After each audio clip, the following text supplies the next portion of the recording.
everyone. Welcome to this seminar. My name is Jing Han. I'm the director of Australian-China Institute for Arts and Culture, kind of newly appointed. I started about a month ago. Prior to that, I have worked at SBS for 23 years, and while I also teach at a Western Sydney University, and since 2006. So. We are very pleased to have this seminar because for all the interesting topics that is related to arts and culture, and it's very, very much to our interest and to our heart is history, and particularly Chinese Australian history. So that is our key area that this institute is devoted time, effort, and resources. Understanding promoting understanding between China and Australia is really the most effective way is through culture and arts, and the culture, obviously, history is very important, especially given right now, since 2000, especially 2016 census that shows that a Chinese community now is the largest in Australia. So it is very important for us all to know about Chinese Australian history in Australia. And so we are very pleased to have Dr. Michael Williams to start the first, we're going to do series, so the first one of the series about the Chinese Australian history. And just a brief introduction of Dr. Michael Williams. Many of you will know about him. He's a historian and specializing in Chinese Australian history, and has written quite a lot and did a lot of research on that. He's also a founding member of Chinese Australian Historical Society, and also author of quite latest 2018 published book called Returning Home with Glory, which has just been translated into Chinese as a part of the joint translation project between ACIAC, this institute, and Beijing Foreign Studies University. And then it's a series, so 6 books in the series, and one of them is Michael's one. It's about China in Australian size. Please welcome Dr. Michael Williams. Thank you, Jen, and thank you for the opportunity to speak and be the first in what I hope will be an interesting series, and certainly a needed one on Chinese Australian history. So what I'll be doing today is not giving you a rundown of Chinese Australian history, but giving you a bit of an overview of perceptions, changing perceptions. So I've been studying Chinese Australian history now for the last 20 or 25 years, and in that time I've seen a great change in people's perception of what Chinese Australian history is. So not just more research and more knowledge, but also shifts in how it's been treated and who is interested in it. And I find this all just as interesting as the history itself. So some of my findings, some of my thoughts about this will be in this particular seminar. So what I'll be doing is doing a comparison, historical comparative, between the pre-1949 history, which is to say 19th century, early 20th century, and the post-1989 history of Chinese in Australia, particularly looking not just at the history, but the perceptions of that history as much as anything else. And the aim is to examine a number of issues. So one is the role of white guilt. The other is the impact of the perceived or actual strength of contemporary China, so changes in China, how that's affected perceptions of Australian and Chinese history. Of course, questions of identity, Chineseness, and what does it mean when we use the term Chinese Australian. And also, more particularly, the thing I'm particularly interested in is how the past is currently being used and abused to serve the needs and desires of the present. So history is always a movable feast. It's always about, very often it's about how people want to see the present as much as it is about the past. So to begin, I'll begin not in the beginning or the end, but in the middle. The middle being 1901, when Australia officially introduced its White Australia policy, or more particularly the Immigration Restriction Act at Federation. Australia's first Prime Minister, Edmund Barton, introduced that legislation, and as part of his speeches, part of his talking about the need for that, what he perceived as the need for this restrictive immigration policy, was that principle was more important than economics, which is to say he thought specifically that any trade damage that might be done as a result of Australia being a bit more isolated, a bit more white, and not wanting to have any dealings with Asia, was okay because the principle of being a unified culture or a single race was more important. And this is an interesting perception that I want to go into in a bit more detail. Now, he did this because Australia was, of course, secure as part of the British Empire. And so trade with Britain was the key to the Australian economy. He wasn't really that concerned with trade with Japan or China or other nations at that time. He didn't consider that important, but Britain was more important. In the 21st century, of course, Australia is no longer secure within any empire and is part of a globalising economy in which countries such as China plays a very significant role. At the same time, white Australia has been abandoned in favour of a non-discriminatory immigration policy, and this, of course, has led to an increase in those who identify as Chinese Australian. So this is part of the changing perspective. Chinese Australian history, in this sense, I'm going to argue, has come full circle from the pre-1949 to the post-1989 Australian history. And this is because history and historians don't operate in a vacuum. So my argument will be that the rise of China and the rise in Australians identifying as Chinese Australian is having and will have an impact on how the history is perceived and written. So to begin with, I'll just give a very basic overview of another context, an imperial context. So in the early 19th century, members of two empires, the British and the Chinese, were using the newly established Pacific mobility to move to new spaces on the Australian and American continents. But by the end of the 19th century, members of the British Empire in Australia had used their political dominance and security within that empire to restrict entry by members of the Chinese Empire. So this is a broader overview of the history. But by the beginning of the 20th century, the British Empire has disappeared and the Chinese Empire has transformed and re-established itself as a dominant global force, and its members were once again seeking and gaining mobility around the Pacific, including to the Australian continent. So within that overview, imperial overview, we can look more specifically at the history. Now, when I talk about the pre-1949 and the post-1989 Chinese Australian history, this is some of the features that I'd like you to consider as the both similarities and differences. So obviously pre-1949 it was overwhelmingly Cantonese. Now even that term Cantonese needs to be unpacked, but just for the sake of argument, I'll just use the broad terms Cantonese and Mandarin. Pre-1949 it was also overwhelmingly male, it was overwhelmingly working class, and it was perceived by most Australians at the time, throughout most of that period, as being non-white. Right? It's not just that Chinese were non-white, but simply perceived in those categorical terms. Most of that period, China was weak, as I say, not a major player on the world stage. And again, the perceptions of people, of Chinese or any non-whites within Australian history was that they were on the fringe of national history. National history took place by other people, Chinese and others, was simply not that important to them. In the post-89 period, things have changed. It's Mandarin, and again, I'll talk a bit more what I mean by that. I don't just simply mean the language, but just as a marker. It's family orientated. Immigration to Australia is by and large couples. It's females as well as males. It's therefore children. It's very different from the pre-1949 history. It's more middle class, not exclusively middle class, but certainly much larger. And this again changes perceptions, changes how people are seen and how they behave. It's multicultural, again meaning within the context of Australia, Chinese in Australia are seen as being one element in a diverse multicultural society rather than simply labelled as non-white, although again, that's not an exclusive way that people do things, but it's a tendency that you can mark out. And of course, China is now a much stronger and growing stronger nation, and this again has changed perceptions, changed how we see Chinese in Australia and changed how the history is seen. And what I'll argue is we're in the midst of a reinventing of the historic role of Chinese in Australia. So how things are perceived, how things are argued is changing. So again, as I said before, this comparison aims to examine the role of white guilt, the impact of this perceived strength of contemporary China, questions of identity in the Chinese diaspora in Australia, and how the past is used to serve the needs and desires of the present. So just to go into some detail about some of these factors that I'm talking about.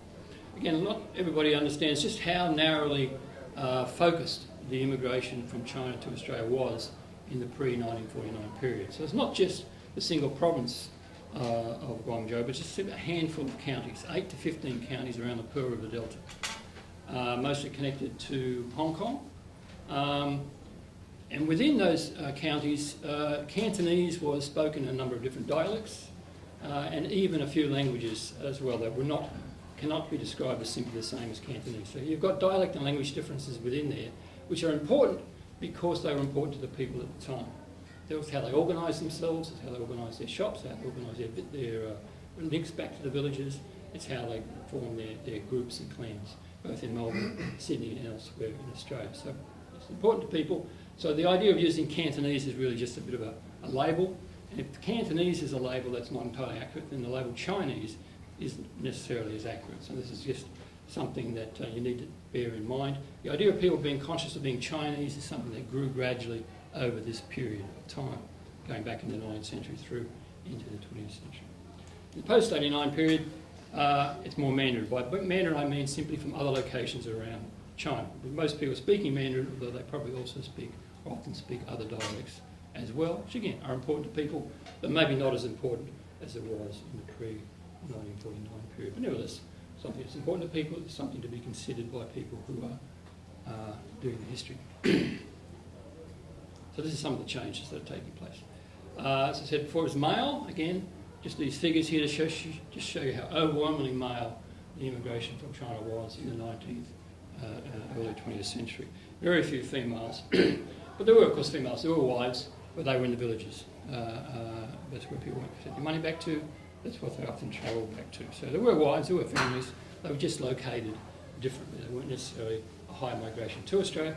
And there was relatively high intermarriage. We shouldn't neglect that. It's probably underestimated, but the intermarriage between Chinese men and women in Australia was higher than most people think or realise. It's kind of been a bit hidden to some extent, but people now with family history research is finding more and more the ancestry, Chinese ancestry that many people have, particularly in Queensland and rural New South Wales. Post-89, we have to say, if anything, there's more females than males among Chinese Australians today. But more importantly, it's couples, it's families, it's a high birth rate, and therefore that's because of a flow-on effect in the demographics of Australia. Working class, pre-1949, most people came from villages. They could be described as peasants. When they arrived in Australia, they worked as miners and market gardeners. There were, of course, merchants. You can see from the statistics there, something like 12 or 13% could be described as merchants. Some of them were merchants when they left China. Others became merchants as they learned and evolved in Australia itself and got some capital. But by and large, most people worked in what could be broadly seen as a working class environment. If they had some capital, they were more likely to shift that capital to Hong Kong or to Shanghai in large amounts of capital. In the post-89 period, people are more likely to be university educated, more likely to be professionals. Not, again, overwhelmingly, but enough to shift the thinking and the perceptions. Sometimes people, even if they have capital, they've already got their capital in China and they're investing it in Australia. So a different flow, a different way of flowing than in the past. So again, significant impact here. From Australian perspectives, the pre-1949 period can be described, trans-Australian history can be described as being non-white, by which I mean that's how people were perceived. That period of history can be characterised as an increasing series of restrictions. 1855, 1861, the first restrictions in Victoria and New South Wales. They were ramped up again in 1881 and 1888. And up to that point, 1888, these restrictions were specifically directed only at Chinese people. So Australia didn't have immigration, or the colonies didn't have immigration restrictions except those that were imposed only on Chinese people. That in 1901 was much more generalised. It was meant to exclude anybody who was non-white, and therefore was the establishment of what's seen as the White Australia policy. But it's probably not too much of a stretch to say that the White Australia policy was hammered out on the Chinese during this period of time. Now, of course, in the post-89 period, Australia has adopted a multicultural approach, and therefore we then have what you could consider hyphenated Australians, Chinese Australians, Italian Australians, Filipino Australians. That is to say, a diversity that recognises people from different cultures, different backgrounds. And this, of course, changes how you perceive the history, not just now in the post-89 period, but as you look back on this pre-1949 period. And many people are now trying to rewrite the history to make Australia seem more multicultural in the past, which will bring out these things. And again, this has an impact on how you perceive the history.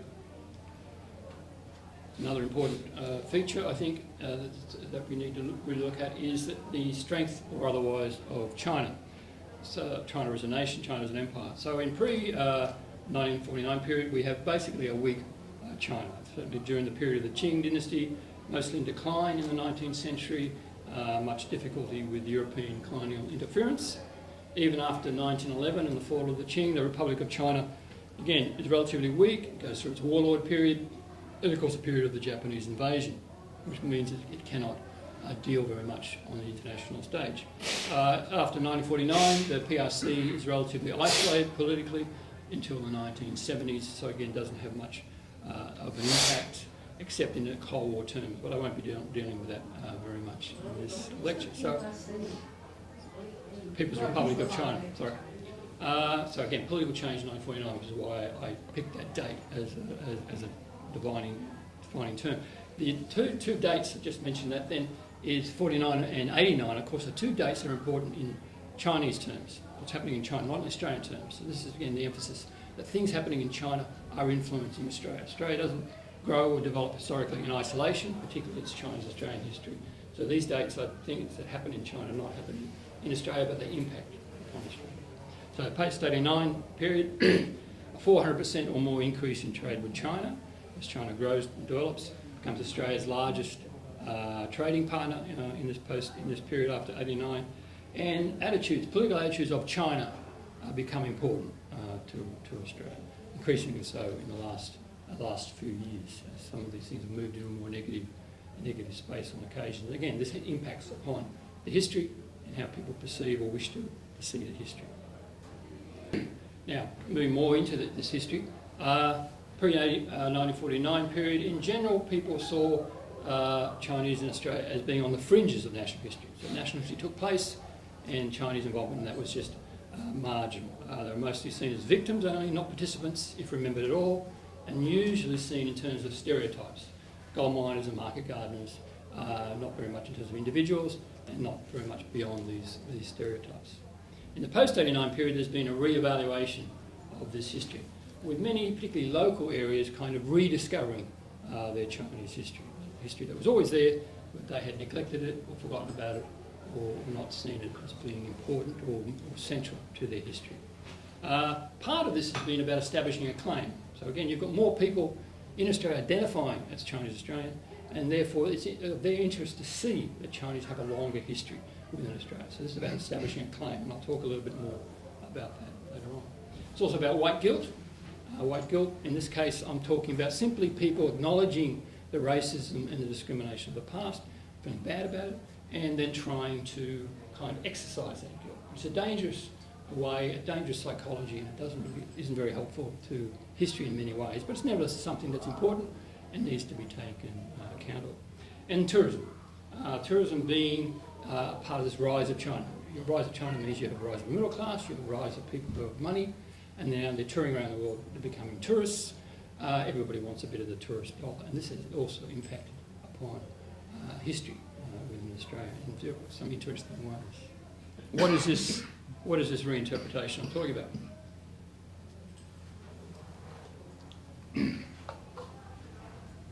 So the new Australian historiography, by which I mean the academic historiography, not popular history, but people actually doing professional research in history, doing it in depth, has by and large managed to show a greater impact of Chinese on Australia in the 19th and early 20th century, far greater, more integrated than the popular histories of that. By popular histories, I mean the general mainstream histories of Australia, or perhaps the more popular ones that are in the bookstores and so forth, the ones that tend to deal more in stereotypes in depth. They've shown, for example, the importance of shopkeepers in the rural towns, whole families, Chinese Australian families that ran networks of shops in these rural towns and were very important to the economies of these towns right through the late 19th into the early 20th century. Another has been the effort to find Chinese Anzacs. Anzacs being, of course, a kind of hardcore Australian history, so the more you can find someone with Chinese ancestry with Anzac, you're embedding Chinese Australia within the hardcore of Australia. Again, a bit of a dubious historical play, but nevertheless something important. It's about myths, it's about, again, establishing a claim, although this claim in many ways is being led by white historians in order to broaden Australian history. It's a bit of a cultural war going on there. The importance of links to China, of course, is another thing that people have discovered more and more of, and how this is ongoing on a village and also a large international capital level. Business enterprises, of course. Basically, the social interaction of Chinese and Australia went well beyond racism. It wasn't just about racism. It was about intermarriage, it was about family, it was about helping people. It was about it worked on many levels, and many people have begun to discover more about this. And even on a cultural level, Chinese opera, for example, ran in Australia from the Goldfields period in Victoria right through the beginning of the 20th century. Something that, by and large, seems to have been completely forgotten. But right here in Sydney, there was quite regular Chinese operas going down Castlereagh Street at the end of the 19th, early 20th century, before fading out.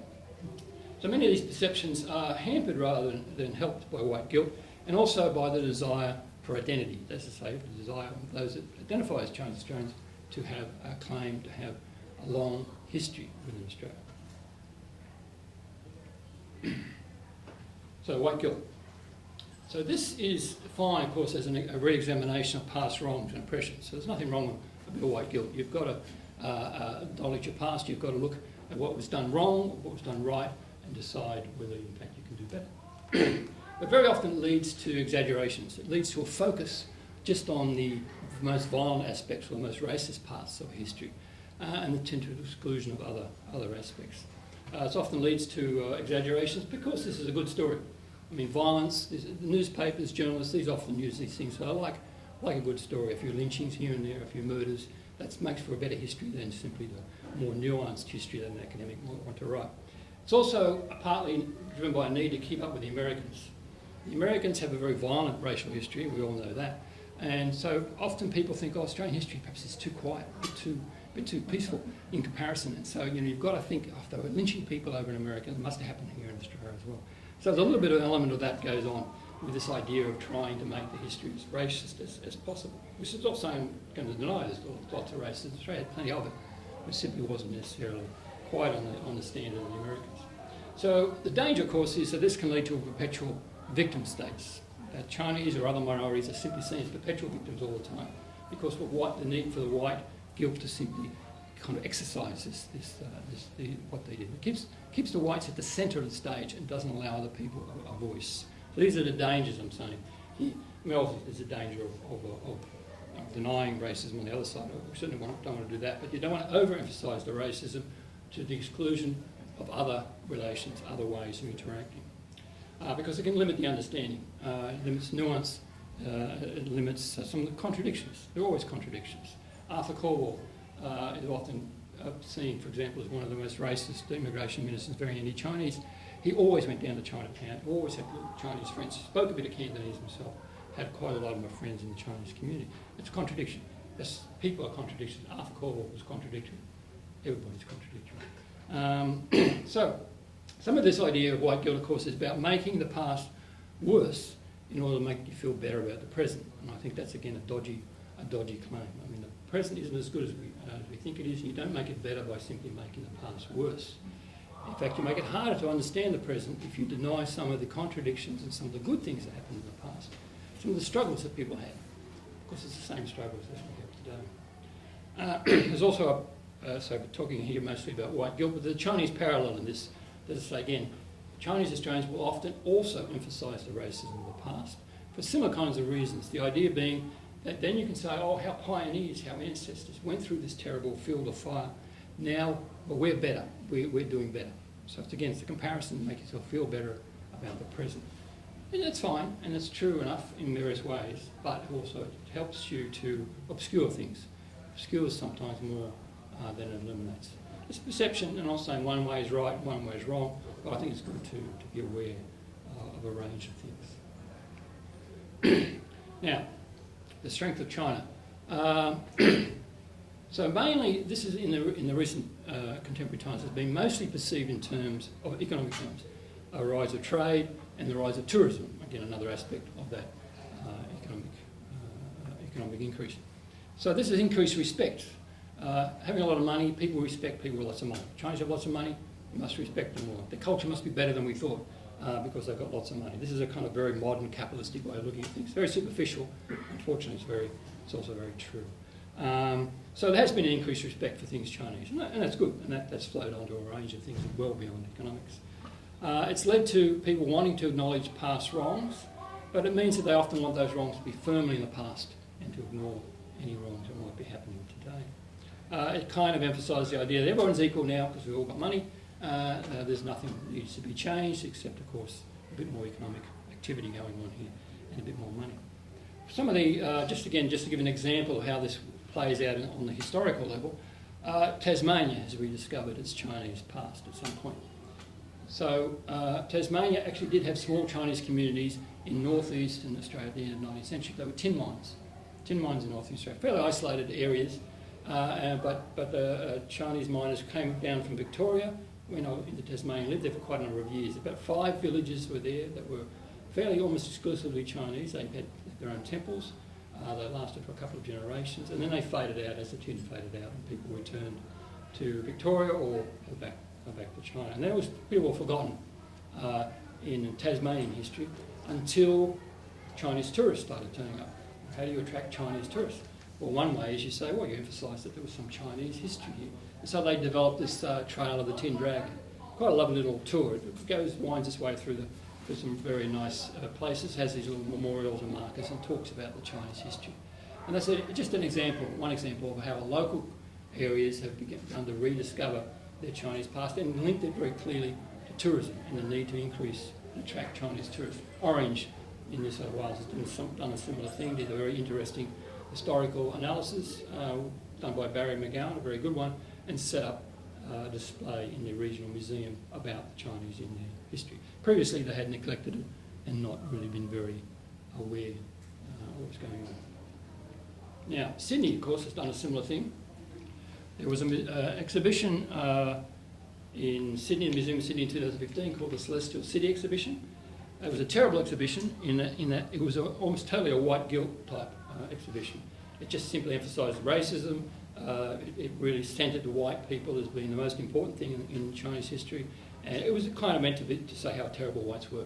But by and large, it didn't give you much of an idea of the history. Now, Barry O'Farrell, the Premier at the time, opened the exhibition.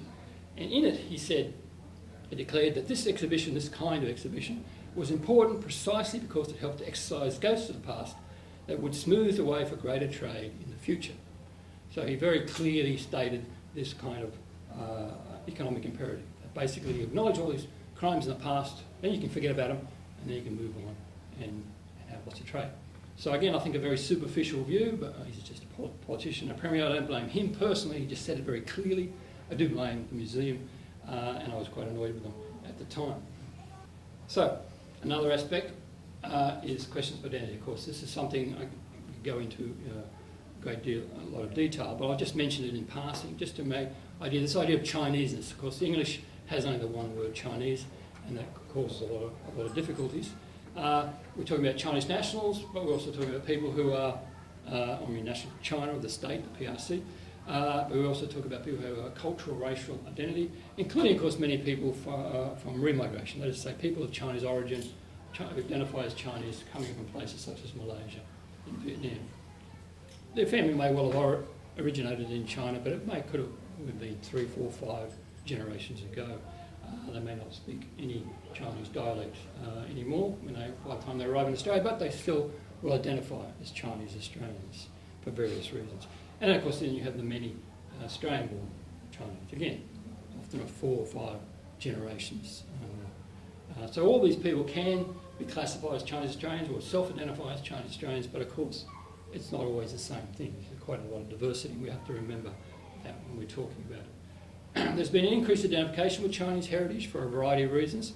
One, has been family history. I mentioned before that people are more and more digging into their family histories, and some are discovering Chinese members in their ancestry, their grandfathers and great-grandfathers generations. And nowadays, they're likely to be proud of that and want to learn about that. A couple of generations ago, that's the kind of thing that would have been, like a convict past, would have been hidden, which is why they wouldn't necessarily know about it. But more and more people are doing that. And much of this is to do with class changes as well. People identify, because they want to identify. Middle class people, bourgeois people like to identify themselves as something. They want something different. It's a bit boring just to be white in middle class. So if you're white middle class but with a Chinese ancestor or a Comping ancestor or an Aboriginal ancestor, that's more exciting. So it's a lot of this is going on at the time. This is influencing how people see the history. Now, I've talked about people using and abusing history that serves the needs of the present. I just want to give this as one example, as an extreme example of how people want to do this. Many people want to believe that Zheng He discovered Australia, or at least one of his ships wanted off course and discovered Australia. Now, I'll just be categorical and say that's nonsense, of course, absolute nonsense. The maps of Zheng He where he went, very clear, know exactly where he went. But why do people want to believe this? Well, they want to believe for the same reason they set up these statues to Captain Cook. They say British descended people set up and declared that Captain Cook discovered Australia. It's making a claim, right? It's saying, if a white British guy discovered Australia, the British belong here. The British descended people belong here. And that was Australia's way of doing things right up until the 60s and 70s. And of course, there's still statues still there and annoying the hell out of people who are particularly Indigenous Australians who thought they discovered it.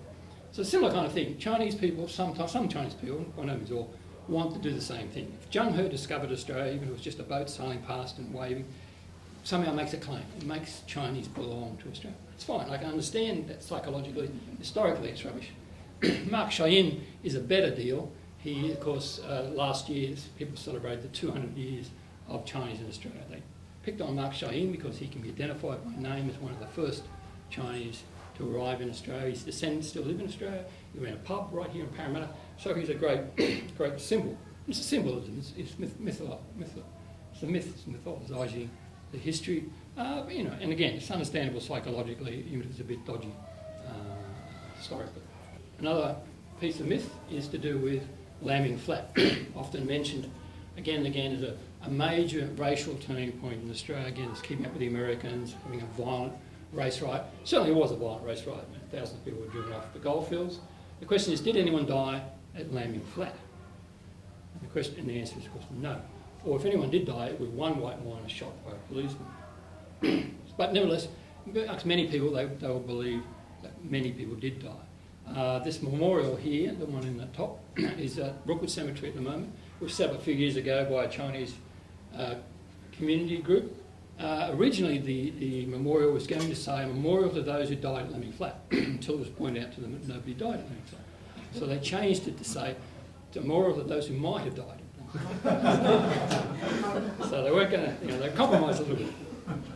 So again, the question comes, why do people want to believe that a lot of people died? Certainly the newspaper reports at the time were very lurid, and these kind of illustrations were around. So right from the beginning, there was a lot of exaggeration going on. And it's very key to some of Australia's history. Some people claim the white Australia policy was born here. Again, people want simplistic answers for these kinds of things. They want a specific answer, as if Australia wouldn't have had a white Australia policy or Lemming Flat hadn't come about. But the interesting thing here, the reason I focus on this, is that Lemming Flat is now a festival, the Lemming Flat Chinese Festival. So Young is the town near Lemming Flat. This is a memorial garden that's been built close to where some of the mines were at Lemming Flat itself. And Lemming Flat, in order to attract tourists, particularly Chinese tourists, has developed its own festival. So it's managed to square the circle by actually having a kind of a happy tourist festival that attracts Chinese tourists, based really, its only claim to fame, its only claim to links with China is having a race riot that drove Chinese miners off the goldfields. And they've managed to do this fairly successfully. It's a fairly popular festival. And I won't go into the details of how they do it. There's a few controversies going on there, but by and large they've managed to do it because people, will use history for a variety of purposes, and really it doesn't matter what the reality may or may not be.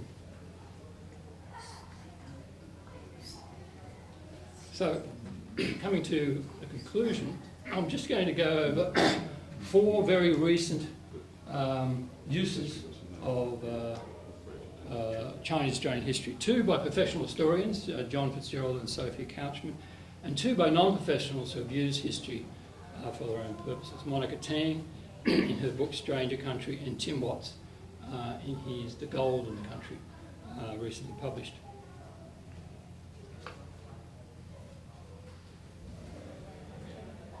Now, Tim Watts, to start with Tim Watts, he's a Labor politician who wrote a book. He's a descendant of white settlers, and in this he uses the history to kind of give a background to what he sees as the future of Australia in terms of multiculturalism. So what he's done a fairly standard look at Australia's racist past, tinged with the white guilt argument that I've been talking about, but with a more positive spin because he's very keen, as a politician, he's very keen to kind of be a leader for the future.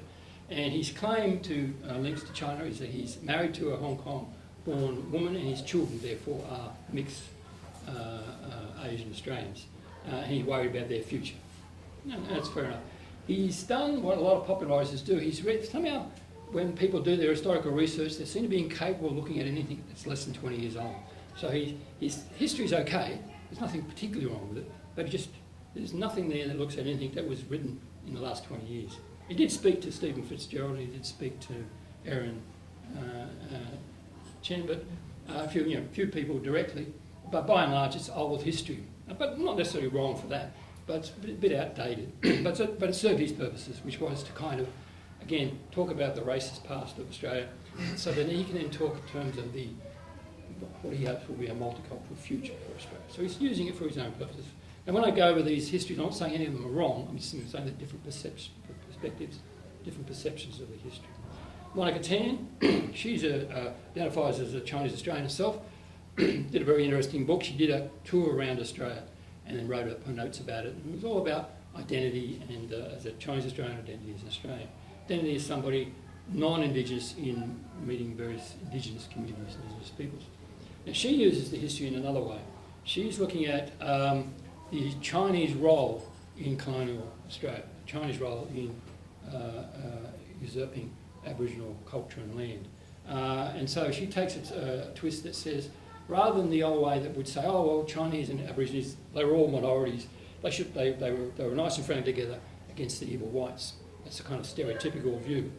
She realises that, of course, the Chinese were really as much part of the colonial regime as any other white person, and that they used their space within Australia to expropriate Aboriginal land as well, and to get what they wanted out of it. So they also have a role within this. And she identifies that, and I think she can do that because she's quite comfortable in her Australianness and her Chinese Australianness. So she's not got an axe to grind in that. She just realises, as an Australian, we have to acknowledge this. And just as a white Australian has to do it, so does a Chinese Australian has to do the same kind of thing. Has to kind of acknowledge their role within Australia, Australian history, and the role vis-a-vis the Aboriginal Indigenous Australia. Now, the two professional historians have taken two different lines. Now, John Fitzgerald, at the moment, is very concerned about China and China's role in Australia. And so what he's written here in China's Century of Humiliation in Australian Chinese history is he's highlighting the danger of Chinese influence on Australian history, as I say, using it for their own purposes. And so when he's talking about the Century of Humiliation, he's talking about the Communist Party's standard line, which says that only the Communist Party can protect China from the Century of Humiliation, a century where the colonial powers and weak China was a victim, and that included the overseas Chinese. They weren't able to be protected because China was weak. If China is strong, then it can protect the overseas Chinese. Now, there is some hints that some people can use that line to rewrite Australian history. Now, I would argue that, while that's true enough, and the Communist Party might well write history any way it likes, there is an organic reason why anyone who's a Chinese Australian might want to also emphasise the racism, emphasise the past for their own purposes. It has nothing to do with Beijing, nothing to do with the Communist Party. So John Fitzgerald is just emphasising one aspect of this, but nevertheless it's an aspect that does exist. So another perception, another way of looking at it. Sophie Couchman is taking a more orthodox line. She's looking at Barry McGowan. Now Barry McGowan was a very good historian who particularly looked at how Chinese Australians integrated in the community. It wasn't all about racism. And he was looking at miners, he was looking at country areas, he was looking at places like Braidwood, and he was saying it wasn't just, again, similar kind of thing. It wasn't just all about Lemming Flat and racism. It's all about, there was a much wider interaction that people had. It included racism, but included interaction, intermarriage, and getting on in the economy, the community, socialising. And Sophie is emphasising this as well. And Rick's talking about reconsidering race. And in that particular paper, she looks at Lemming Flat in detail as well. Again, from an orthodox historian's point of view, going over the details, going over the particularities. So you can see from these four books how diverse perceptions of Chinese Australian history can be and are being. These are just four random examples I picked up from very recent publications. There's a lot more going on, and there's a lot more that will go on in the future. So to conclude, I just want to say that obviously it's obvious that change in the present means change in the past. And there's nothing special about this in terms of Chinese Australian history. All history does this. Americans do this, Donald Trump tries to do this, Scott Morrison tries to do this, Howard certainly tried to do that, Prime Minister Howard in the past tried to do this, to rewrite history for their own purposes. This is just standard use of history, and it annoys the hell out of historians, but it's just part of the professional milieu that you work in. So history is always being re-examined to meet the needs of the present day Australians, including, of course, present day Chinese Australians. So it's not about definitive or objective history, but more about myth creation and myth busting. So the question we need to ask, though, is that do we just want to exercise the ghosts of the past and move on, or do we want to learn from the past? So as an historian, that's the question that I'd like to ask. And thank you very much for your time.